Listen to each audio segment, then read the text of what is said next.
தொங்குறதுக்கு இடம் இல்லாம நாதியத்து போய் தானே 2 பேரும் இங்க வந்தீங்க.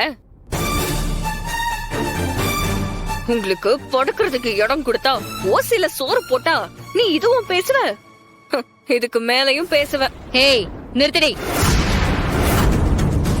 யாரு ஓசில இங்க இருந்துட்டு இருக்கா? எங்களுக்கு அதுக்கான அவசியம்லாம் இல்ல. நாங்க இங்க வந்து கொஞ்ச நாள் இருந்துட்டு போயிடுறோம்னு சொன்னோம்.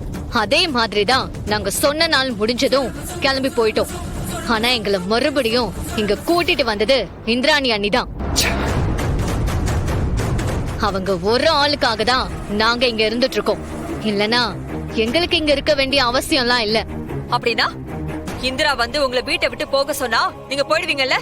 அத அவங்க வந்து சொல்லட்டும், அப்புறம் பாத்துக்கலாம். இவர் உங்களை அடிக்க கைய ஓங்கிட்டாரு, அது தப்புதான். ஆனா எதுக்கு இவருக்கு அந்த அளவுக்கு கோவம் வந்துச்சு?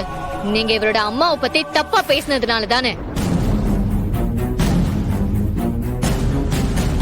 இந்திராணி அண்ணி வந்ததும் நீங்க முதல்ல அதுக்கு பதில் சொல்லுங்க.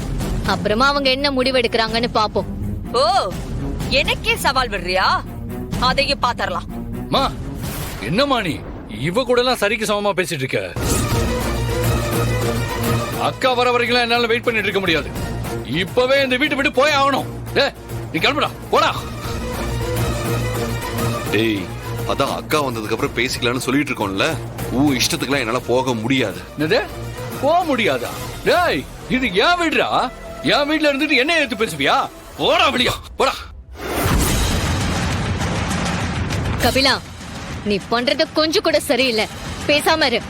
டேய், என்ன என்ன நின்னுட்டு இருக்க? இந்த பார், உனக்கு மானம் மரியாதைன்னு இருந்தா இதுக்கு மேல இந்த வீட்டுல இருக்காத. முதல்ல வெளியே போடா, போடா, போடா.